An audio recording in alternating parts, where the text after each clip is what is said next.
What is up? And welcome in. We are, about 29 hours removed from possibly the most exhilarating, heart-racing match in the history of Allianz Field. A 4-4 draw between Minnesota United and Portland Timbers. I gave y'all 29 hours to digest it and bring those day after questions and comments. So go ahead. Feel free to drop those in the chat as we get going here. My name is Jeremy Rushing with sotasoccer.com. Sota Soccer, your new home for soccer coverage in the North. Make sure you check us out at sotasoccer.com or hit us up on our Patreon, patreon.com/sotasoccer to get some bonus content and support us there. This is Post Loons, presented by sotasoccer.com. And as I said, my name is Jeremy Rushing, and a day late, but not a dollar short. We're breaking down the 4-4 draw between Minnesota and Portland at Allianz Field last night. Now, as I mentioned, if you're trickling into the YouTube stream and you want to leave that question or comment, get involved in the conversation, go ahead and do that. If you're watching on Twitter and you want to get involved and you want to leave that question or comment or thought, you're going to have to go over to our YouTube channel, youtube.com, search Sota Soccer, search Post Loons if you want that question or comment to be read on the air. Unfortunately, Twitter doesn't feed into our streaming system here, so we're unable to read those Twitter comments or see those Twitter comments on my end here. So if you want to get involved, make sure you're checking us out on YouTube, youtube.com. Again, search Post Loons or Sota Soccer there. We're just a few subscribers away from actually being able to get that YouTube domain, youtube.com/Sota Soccer, like 6 subscribers away. So if you haven't subscribed to the YouTube channel yet, please do. That would be great to help us get to that 100 subscriber threshold. Also, if you're already subscribed, tell a friend to hit that subscribe button too. That would be huge. But yes, it was a 4-4 draw. Dave Valensky kicking things off in the conversation tonight says, usually ties are bittersweet, but this was more bitter. Hard not to feel like this was 2 points lost after the 3-1 lead at half. You're feeling really, really good. Obviously, the offensive onslaught was on, but you get the return favor in the second half where Portland brings the goals. And it's this weird range of emotions where, you give up a goal 14 seconds in, and all of a sudden, like, oh man, how bad is this going to be? And then suddenly, 8 minutes later, you get the equalizer. 13 minutes after that, you take the lead on another Bongi goal. You get the bird dance after the goal, right? And then before half, you get Luis Amarilla as well doing his thing, scoring another goal. And just an aside here, we'll get to his performance overall, but I think he's just getting better and better, Luis Amarilla, each match. I think over the last 3 matches, maybe his 3 best performances in a Minnesota United uniform. You get that 3-1 lead at half. You're feeling awesome. We're rolling. Things are good. Let's blow this team out. And then suddenly you blink 20 minutes plus into the second half, and suddenly you're down 4-3. And then just a few minutes later, Luis Amarilla gets the equalizer, and Allianz Field comes back alive. It's this roller coaster of emotions. That was just unlike anything we've really seen with this Minnesota United team before. Usually they don't play these back and forth, end-to-end, wide-open matches like this. So it was kind of fun, but at the end of the day, you do blow a 3-1 halftime lead, and you have to settle for a point at home. Which obviously leaves that bitter taste in the mouth, as Dave was saying.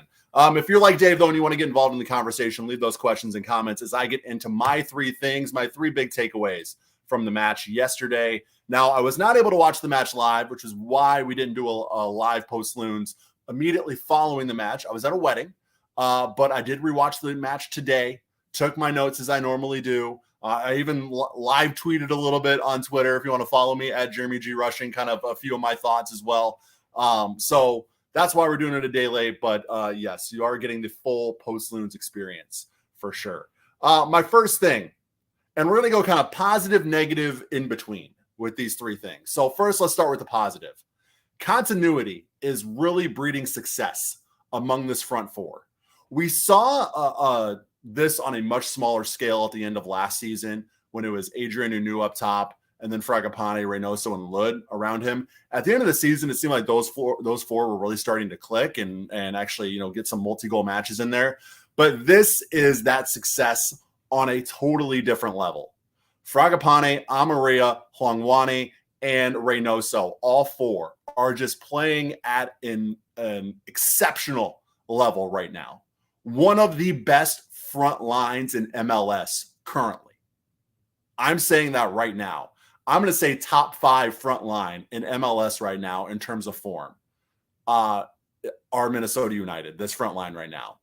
Unbelievable work. 18 goals in a 7-match span now for the Loons after the putting up 4 on Portland yesterday. To me, this is the best we've ever seen the Minnesota United attack over 90 minutes. And yes, I am including the 7-1 win over Cincinnati back in 2019, which, correct me if I'm wrong, there are probably some Loons historians watching this. And I started following this team in 2019. So the first 2 years, I'm really more looking back at scores and highlights and stuff. So I don't really have a lot of that knowledge of the first couple of years of Minnesota United in MLS. But I think this 4-4 scoreline is the only time, aside from that 7-1 win, that we've had 8 total goals in a Minnesota United match. I also think that 7-1 win, aside from Saturday, was the last time that the Loons had scored 4 goals in an MLS league match. I'm pretty sure that's the case. So I think last night was the first time Minnesota United had scored 4 goals in an MLS match since the 7-1 rout of Cincy back in 2019. I also think it's the first time that there have been 8 total goals. The only other time that there have been 8 total goals in a Loons MLS match, aside from that 7-1 win over Cincy in 2019. So you guys can correct me if I'm wrong on Twitter and in the comments, but I think those are two. I think those are two little fun facts to take from that. But I mean, you want to talk about fluidity, pressure, continued danger, taking advantage of open spaces. Fragapane and Amarilla are just on another level right now, which is opening everything up for Emmanuel Reynoso. Bongi is on fire as well with 2 goals in 2 matches. The fact that everything around Reynoso is really starting to click and come together is what makes him so dangerous. Because early in the season, yes, he was leading the league in chances created and final third passes and all those stats that usually lead to goals. Minnesota United was not getting the goals. So all those stats really were leading to nothing. But that's because he was the only one making things happen. He was the only one you could rely on, really, if you're Minnesota United in the attack. He's the only one that opposing defenses could really, only one that really had to key in on. But now you have all this quality around him. Amarilla is just coming into unreal form unlike anything I thought we would see this year with Luis Amarilla. After that slow start, I sort of counted him out. I declared him a quote-unquote oopsie transfer. I was completely dead wrong on that. We are seeing a Luis Amarilla I never thought we would see in a Minnesota United uniform. It is awesome. Franco Fragapane has revived himself after a rough start to the year. Bongi's finding the back of the net. I think Robin Lod's really found a home in that central defensive midfield. As much as he contributes to this team as a winger, the consistency we're seeing now from Bongi in the attack, I think you got to keep rolling with the hot hand, even after everybody is back and healthy. You get Will Trapp back, and you finally get that defensive midfield, back to fully healthy. I still think it's Longwani on the right. I still think it's Robin Lod in the defensive midfield. Maybe you can toy with the formation a little bit if you're Adrian Heath, but why would you? Everything is clicking in the attack right now as it stands, the way things are for Minnesota United. So why mix with that formula? But yeah, it's just everything's coming together right now. And that's what makes this next point so frustrating is while this to me was the best attacking performance that we've ever seen from Minnesota United, it's also, I believe, the worst defensive performance that we have seen in the last 3 years from Minnesota United since 2019. In Minnesota's first 2 years in MLS, they were far and away the worst defensive team in the league, right? Giving up the goals allowed was just an astronomical difference between them and the next to last team over those first 2 years, right? It was pretty insane, almost embarrassing. They completely flipped that script in 2019, signed Iko Para, really solidified a back line, really solidified a defensive midfield with Ozzy Alonso as well. And they've led from the back ever since. Anybody who watches this show or listens to this or the 10,000 Pitches podcast knows I say it all the time. Minnesota United, at their best, lead from the back. Until Saturday. No defensive midfield presence, no organizational on the back line, leaving players wide open in the box, allowing continued pressure and quality chances over and over and over and over again. we'll talk in a bit about Boxall's performance and how I think he might be really to blame for that fourth Portland goal. But you were feeling optimistic. I was feeling optimistic after these last two matches against DC and Houston specifically, that maybe Minnesota had found, that back line finally was able to come together and start to click and at least find some semblance of what they had in 2019, 2020, and 2021 along the back. But man, yesterday, that's rough. That's something I never thought I would see with a back line that includes Michael Boxall and Bakaye Debasi. Never. For as openly critical as I have been about this back line and starting to show cracks and maybe starting to show their age and maybe it's time to get some younger pieces, blah, blah, blah, blah, I have talked those talking points to absolute death. I have beaten that horse to absolute death. I never thought we would see the floodgates open like we did yesterday, especially in the defensive midfield. Like that is just, it was head scratching to say the least. And you could blame the flow of the game, how there was just no midfield pressure either way. And it was end to end. But you got to be better defensively if you're Minnesota. You just have to. And they weren't. And we saw them waste the best attacking performance that this MLS club has ever seen. Because you can't keep the ball out of the back of the net. So yeah. And my final point, so that's the negative, obviously. My final point is the in-between is, I've alluded to this a couple times. We're not used to this as Minnesota United fans. When this team, we talk about them leading from the back in the last few years, that usually means they're grinding out 1-0, 2-1, 1-1 draws, a lot of that, 2-2 draws at most, right? This team is really grinding out low-scoring results when they're defensively led. So a 4-4 draw is just like, it's just wild that you would get this scoreline with this Minnesota United team. It's wild that you would get this end-to-end open midfield, wide open space on both sides of the ball for all 90 minutes, pretty much all match long. That's not something we see from Minnesota. And whether they just sort of gave in to the game that Portland was giving them, or I don't know what defensively you can look at and say, okay, yep, that's the reason why. That's the reason why. It just seemed like the defensively, they were just completely taken out of their normal game because of the way, just the end-to-end nature of the match. And it was exciting, though, right? 4-4 draw. Again, we're not used to that as Minnesota United fans. We're used to grinding out those 1-1 draws, 2-1 wins, things like that.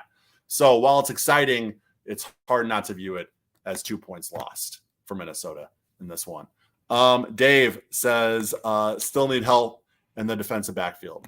Yes. And I think that's the defensive midfield as well. I think defensive midfield and along the back line, you need some help.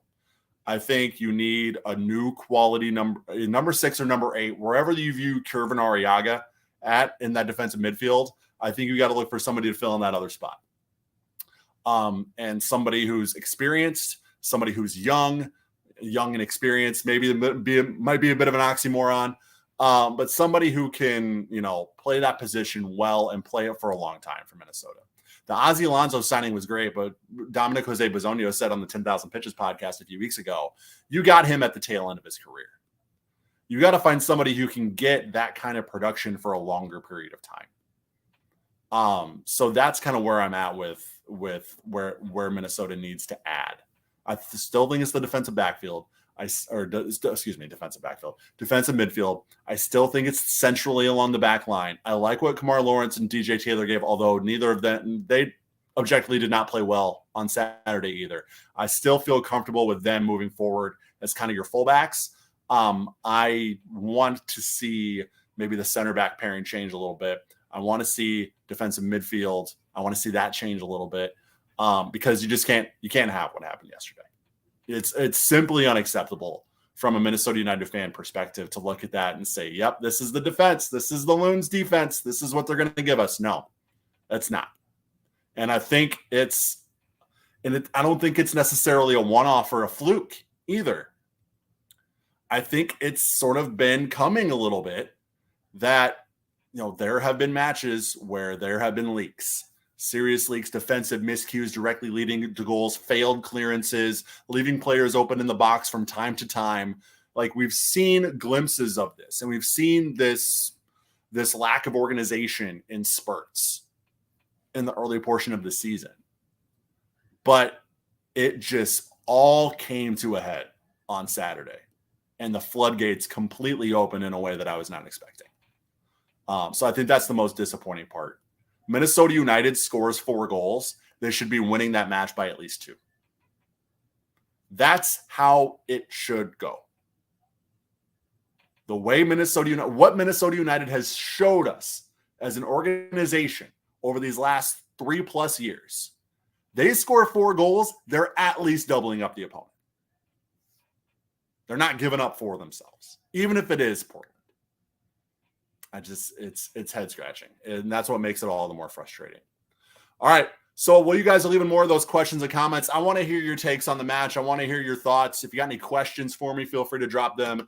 And as you're doing that, I'm going to lean over here and shout out our friends over at Ninth Street Soccer and Coffee. 801 South 9th Street, Minneapolis is where you can find them. And I don't know if y'all have heard, but 9th Street Soccer and Coffee is now serving beer. That's right. Beer on tap at 9th Street. I mean, how could it get any better? Soccer and coffee? Let's add some alcohol to the mix, right? So I'm excited to go out there, and they have beers from Uda Pills. They a few other local breweries as well. Castle Danger is one of them. So go and check them out. Have a beer. Talk to some other soccer fans. Maybe go play some pickup with their affordable weekly pickup. They have pickup going on pretty much every night of the week. It's always affordable. So if you want to get your pickup on in an enclosed, weather-controlled environment, you don't have to worry about it being 95 degrees. You don't have to worry about rain or storms or any of that. You can get your pickup on any day of the week at 9th Street, weather not permitting. So you can do that, and then maybe grab a beer after that. Or if you're not much of a soccer player, but like being in a soccer environment around other soccer fans and soccer people in the Twin Cities soccer community, there's not a better hub for that than 9th Street Soccer and Coffee. You can go watch people play indoor soccer. You can watch professional soccer on the TVs. You can grab some coffee for a pick-me-up. And as I just mentioned, you can grab a beer as well from some great local breweries. So go and check them out. Why wouldn't you? 801 South 9th Street, Minneapolis. Check them out online. You can see, right? Oh, I did it wrong again. I've been getting so good at the pointing thing. Right there, 9thstreetmpls.com, NINTHSTREET, That same web URL, that's also their handles on Twitter and Instagram at 9th Street MPLS. Learn more about them, book some field time, get signed up for some pickup, get some coffee, drink some beer.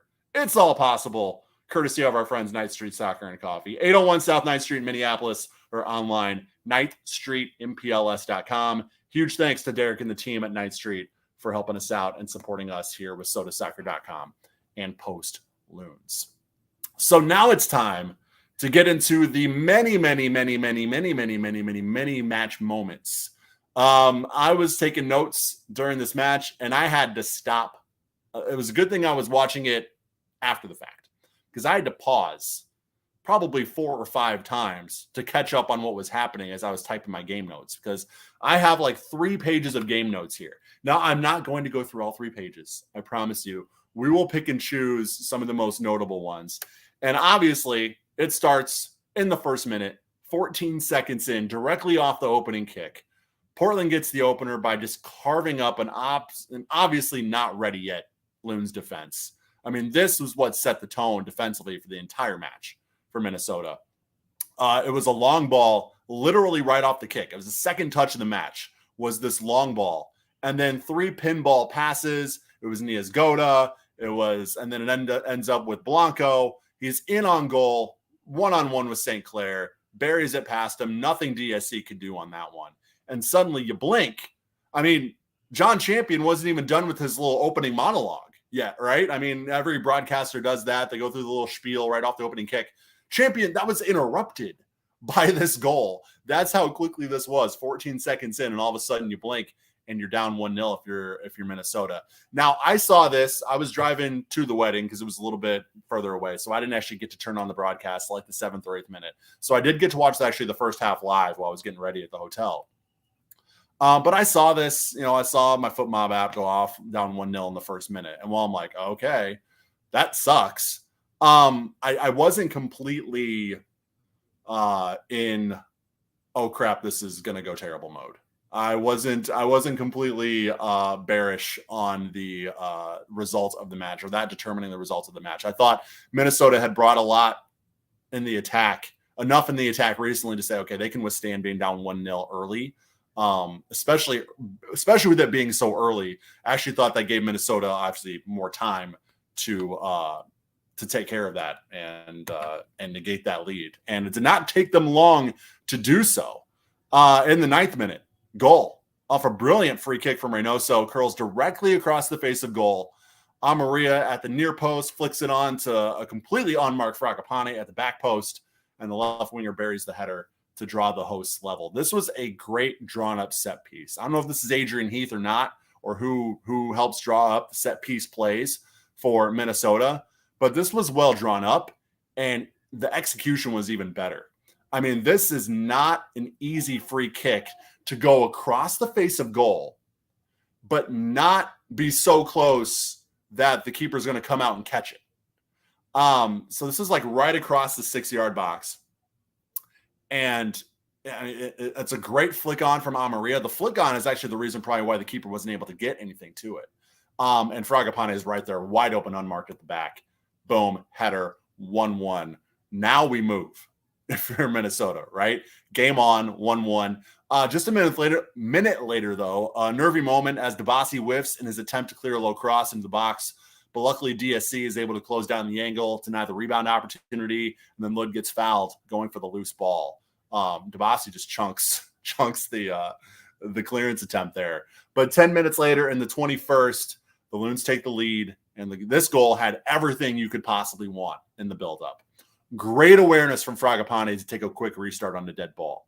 Ray and Arriaga completely in sync, attacking on the right together. Then Reynoso hits the Honduran at the perfect moment, springs Arriaga free, where he's able to get a full view of what he's looking at in the box.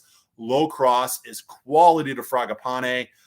It's kind of overrun. It's not right in the breadbasket for him, so he has to really take this like back heel flick, and that nearly goes in. And this is where we're gonna stop the tape. We'll get to the goal itself in a second. We're gonna stop the tape right here, because this touch from Franco goes off the post. If this ends up in the back of the net, we're talking goal of the year candidate. Like, this is an unbelievable touch. Like, very, very brilliant. So we'll restart the tape. And then an oncoming Bongi just buries the rebound. It's the South African second goal in 2 matches. We get the bird celebration again. I love it. And it's good vibes only at Allianz, 2-1 Loons. And the vibes only get better 20 minutes later in the 41st. Just incredible stuff from Luis Amaria here. How good has Luis Amaria been over this last handful of matches during this whole winning streak for Minnesota, to be honest? Off a lazy turnover from Portland, the Paraguayan gets all the space he wants as he dribbles towards the 18. Portland defender does step up. Luis just takes one touch to the right. And this is so subtle, but so amazing at the same time. And I can honestly, I said on Twitter, I could watch this goal on loop over and over and over again. And I have watched it about 25 times. But just that little touch he takes to the right, I need somebody to just gift that, because I just want to watch that over and over and over again, because it's the simplest little outside touch to get the space, but he just dusts this defender when he does it. He gets the angle, buries a beauty of a right-footed curler, and that doubles Minnesota's lead. Just amazing stuff from Amaria here. 45 plus 4, Bongi nearly gets his second to triple the lead. Reynoso finds him in wide open space out on the right. Arriaga's there too, but he's offside, so he has to trail back. So it's all Hongwane, and he gets a really good low shot off. It's curling away from the keeper, beats the keeper, but it also curls just wide of the post, and that brings the halftime whistle. And it's 3-1. Could have been 4-1 there in stoppage time, but alas, it's only 3-1. But you are feeling excellent if you're Minnesota heading into half. You weathered a couple defensive miscues. So you think, okay, they got all those out of their system. They'll lock it down defensively. The attack is good. Maybe we'll get another goal or two, and we'll go home very, very happy. This will be a rout, right? Not so much. Second half, 50th minute, almost a blink of an eye again. It didn't take him 13 seconds. Took him about 5 minutes into the second half. A bit of I would call it unproactive defending. That's, I think, the word, the adjective I'm going to use to describe this. Unproactive from the Loons here. Jimmy Chara sends in a seemingly harmless long ball into the box. I mean, it's very high and looping. So you would think that Lawrence is going to have time to get under this and at least make a challenge to head it away. But he doesn't. He's caught a little bit out of position where it seems like he's really trying to recover to get back to this one. But I still think he could have really made a challenge for that header to get it out of the box. But he doesn't. Instead, he lets it fall to the feet of Moreno and tries to just play straight up one-on-one defense. Eventually, Moreno finds a somehow wide open Blanco 12 yards out. How you leave Sebastian Blanco wide open 12 yards from goal is beyond me, right in the middle of the box. But they do, and he's Sebastian Blanco, so he doesn't miss from there.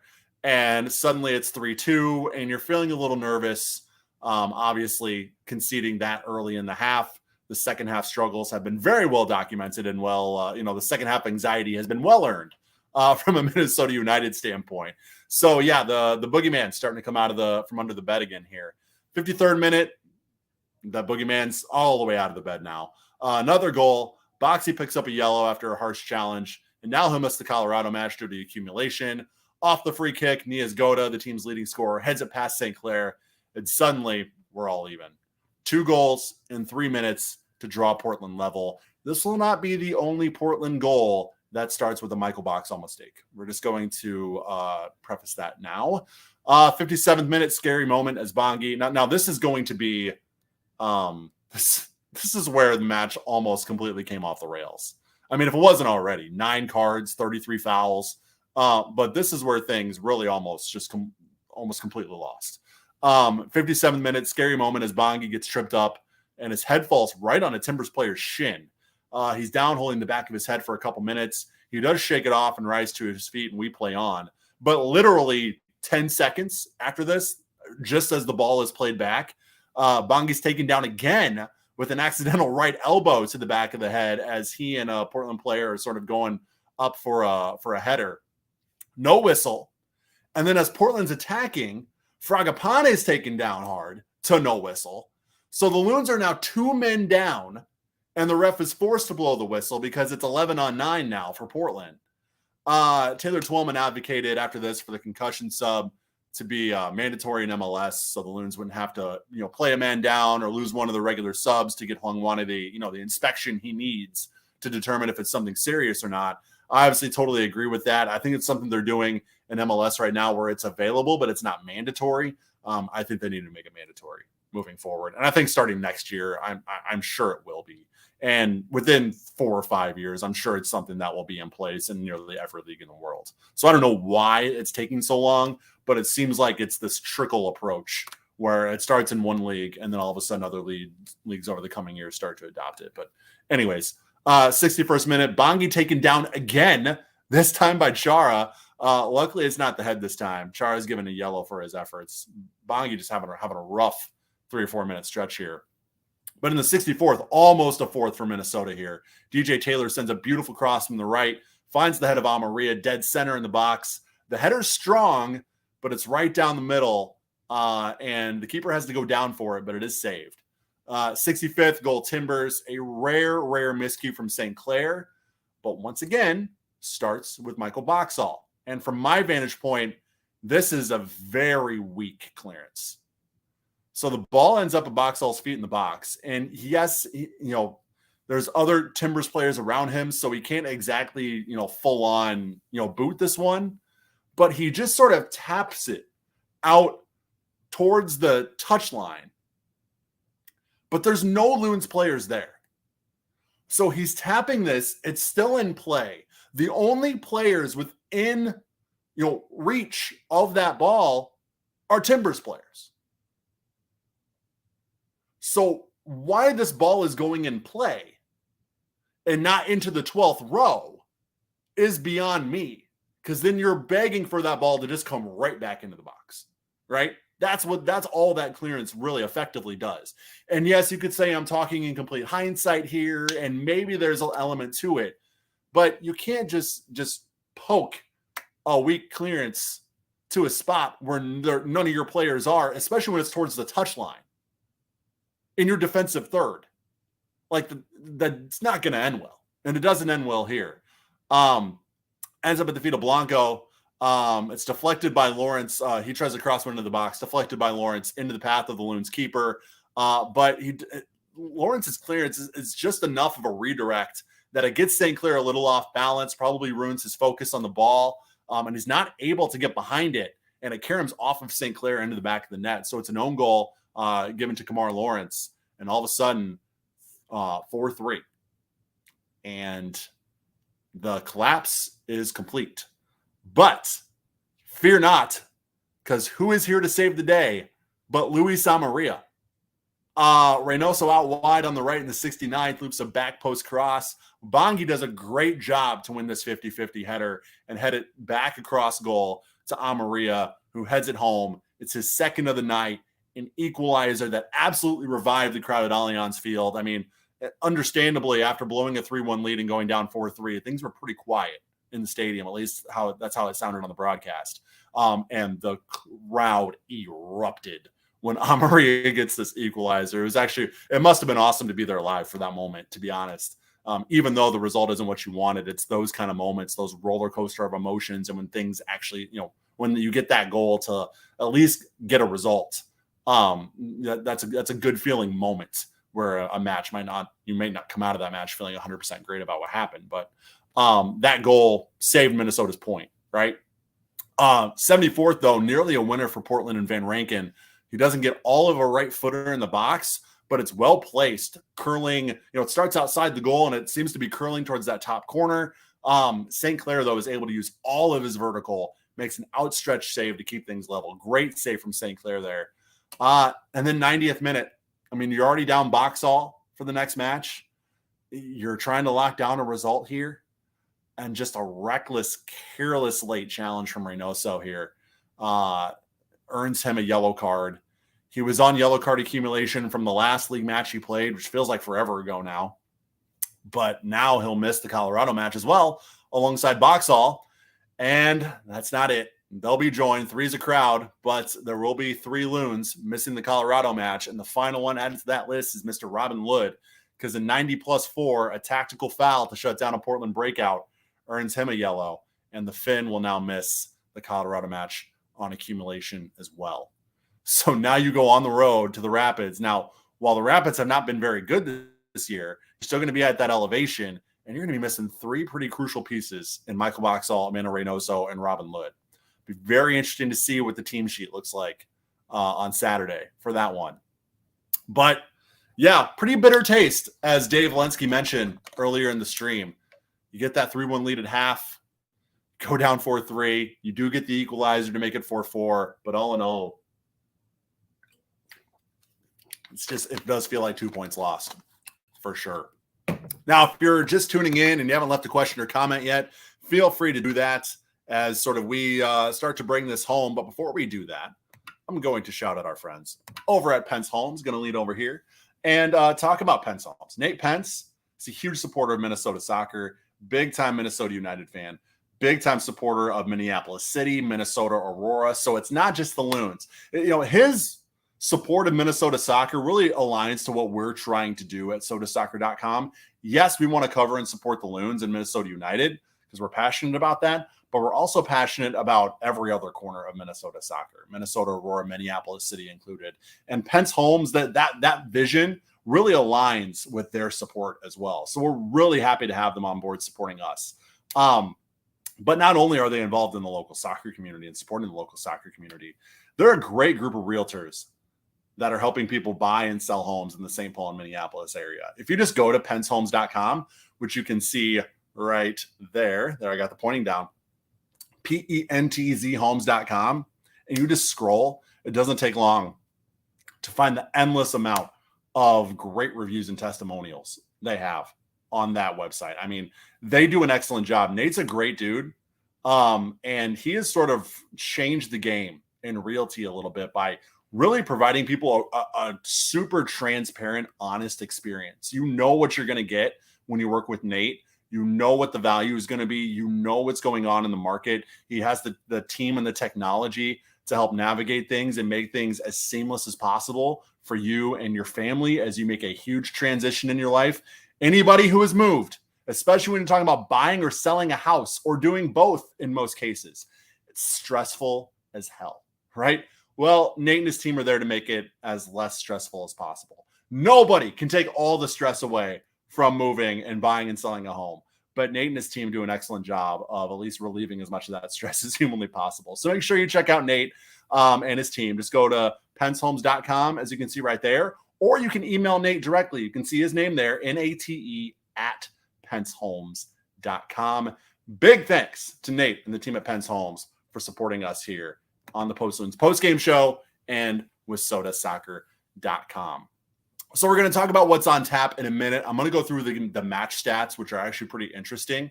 But as I'm doing that, if you have any questions, comments, or takeaways, feel free to drop those in the chat. But the stats on this one are pretty interesting and pretty indicative of a match that Minnesota should have won. But first of all, let's talk about the discipline. 9 yellow cards in this match, 33 fouls called. How there were 9 yellow cards and not a red is absolutely beyond me. I don't know if I've seen that many yellow cards without a red card before, but that means 9 individual players were booked in this match. Pretty wild. 33 total fouls called, as I mentioned, a lot of stoppage. We had 8 minutes of stoppage time in the second half.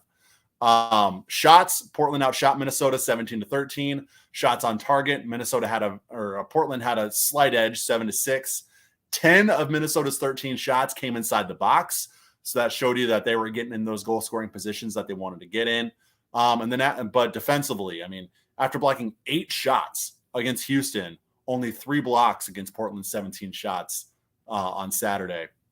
The XG very much in Minnesota's favor. Minnesota 2.46, Portland only 1.35. 1.35 XG for the Timbers, but they put up 4 on the Loons. Very, very interesting. But that is statistically how the match shook out. And as we mentioned, the next one is going to be tough because while you're facing a team that is third to bottom in the Western Conference right now in Colorado, you're down Boxall, you're down Ray, you're down Lud, you're shorthanded. Last time Minnesota United came into a match shorthanded, which was against Houston, they got the job done. They got a big 3 points on the road. We'll see if they can do it against Colorado. It will be big if they can get 3 points against Colorado. I think it'll honestly effectively counterbalance the 3 points they didn't get against Portland if they could go on the road against Colorado and get a win. It's how I felt about the Houston match. I felt going on the road getting 3 points against Houston negated the really disappointing draw against Kansas City. If you could go on the road in Colorado and get 3 points there, I think that'll sort of counter the disappointing draw against Portland. So Saturday, 8 p.m., we'll be right here again for the Post Loons postgame show, night of this time. So not day after, not night after. We will have a day of, night of Post Loons postgame show following Minnesota and Colorado next Saturday. We'll see how Minnesota can do shorthanded. Rapids, though, not in very good form. Last loss to his 10-man Sounders team, 2-1 last weekend. And as I mentioned, currently sitting third to bottom in the West. So on paper, winnable.